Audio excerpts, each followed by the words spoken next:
You lost friend? Forgive me for staring. I don't see many Lannisters where I'm from. A man walks into a brothel in King's Landing before sunrise. He selects his company for the evening, hears soldiers singing in the next room, stabs one of them through the wrist before breakfast,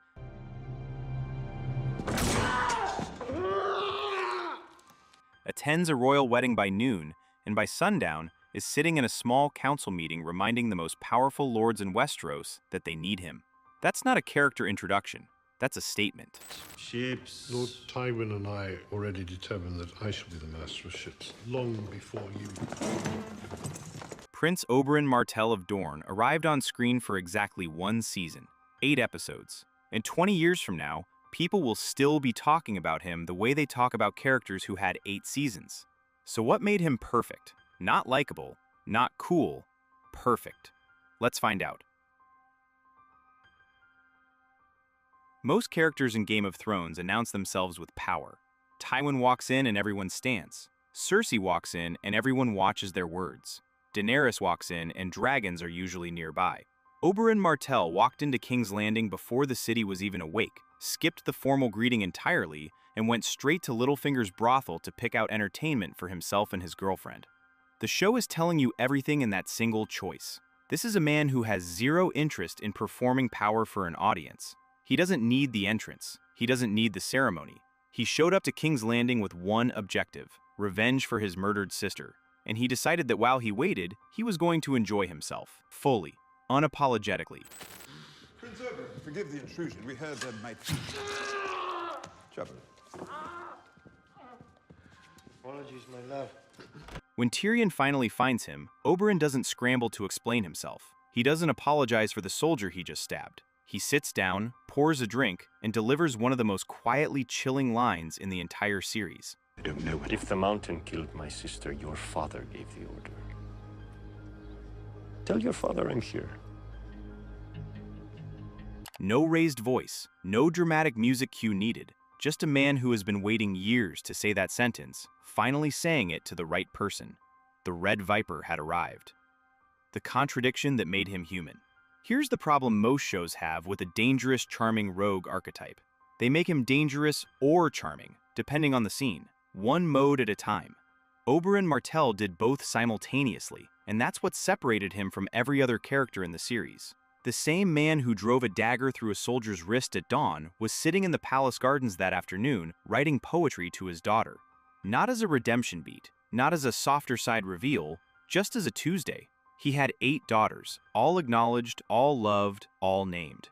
In a world where bastards were either ignored or weaponized, Oberyn treated his children like they were the point of everything. He named one of them Elia, after his murdered sister. Now that's a man carrying grief into the next generation and choosing love as his response to it. And then there's Ellaria.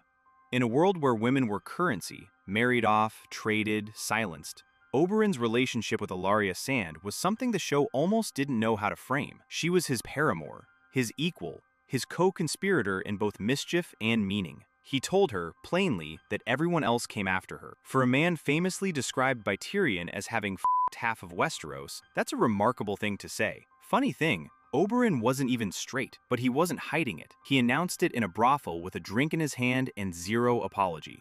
Everyone has a preference. And everyone is missing half the world's pleasure. When it comes to war, I fight for Dorne. When it comes to love, I don't choose sides. Oberyn Martell was not a simple man. He was a walking contradiction, tender and terrifying, indulgent and disciplined, full of pleasure-seeking and full of pain. That tension is exactly why you couldn't look away from him. The smartest man who died of confidence.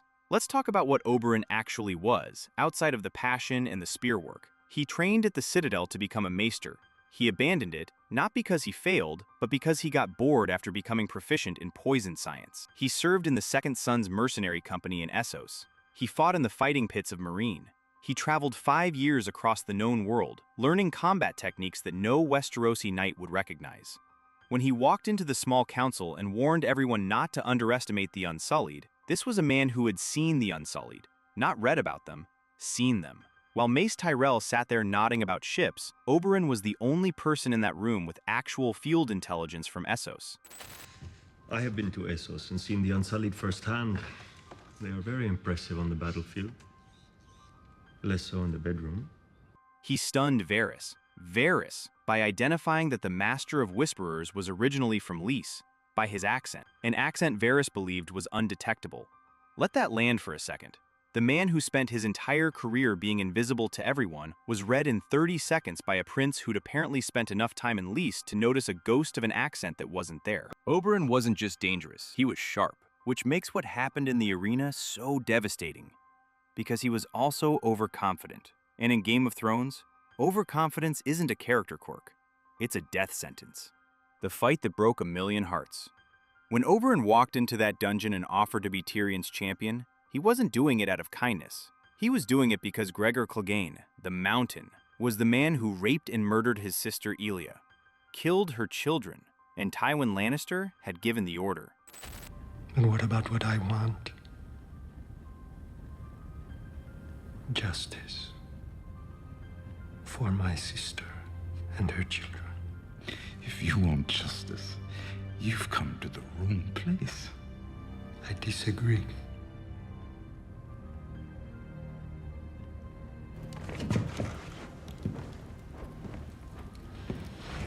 I've come to the perfect place.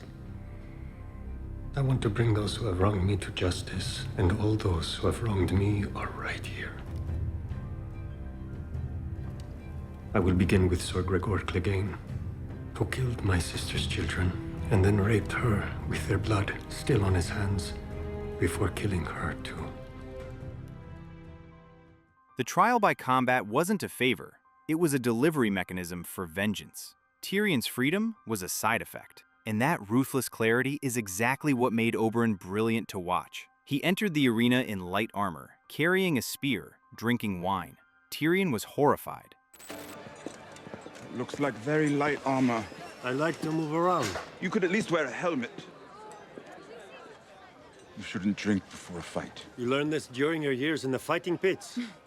I always drink before a fight. It could get you killed. It could get me killed. The crowd was skeptical.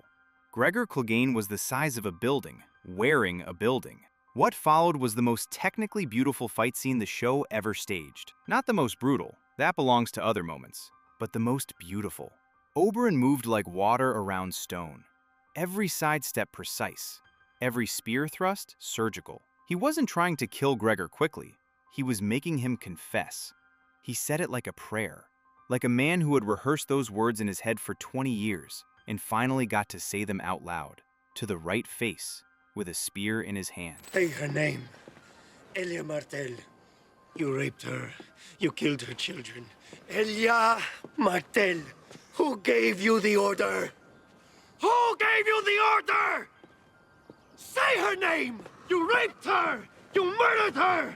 You killed her children! Say it. Say her name. He had the Mountain on the ground, stabbed through the stomach, hamstrings severed. The fight was over. And then he got too close. That one step, leaning over a man he thought was finished, demanding a confession from a dying giant, cost him everything. Clegane grabbed his ankle, pulled him down.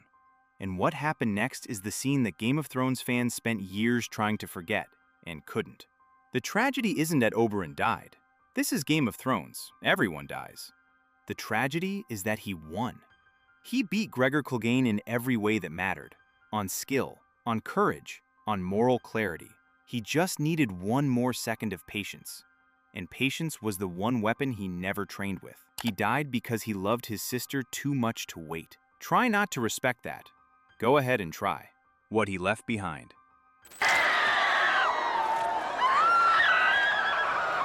Here's what's remarkable about a character who existed for a single season in a show that ran for 8. Oberyn Martell's death echoed through every remaining season. Illaria's revenge arc, the Sand Snakes, Dorne's political collapse, Myrcella's poisoning, Cersei's revenge on Illaria in the Black Cells, Tyenne's death.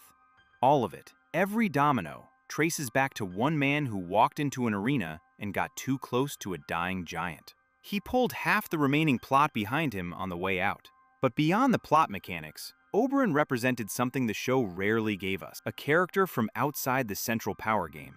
Not a Stark, not a Lannister, not a Targaryen, who walked into King's Landing and simply refused to be impressed by it. He looked at the Iron Throne and shrugged.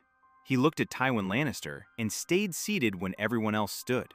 He looked at Cersei at the height of her power and reminded her that her daughter was a hostage in his family's garden and she'd better be polite about it. He wasn't playing the game. He was there to settle a debt. And the game tried to use him, and he let it. And then the game got him anyway. Not through treachery, not through betrayal, through one unguarded moment of grief. That's not a character flaw. That's a human truth dressed in Dornish armor. Oberyn Martell arrived fully formed. No origin arc, no slow build. 8 episodes and you knew exactly who he was, what he loved, and what he'd die for. A character isn't great because of how long they stay. They're great because of how much they mean when they're gone.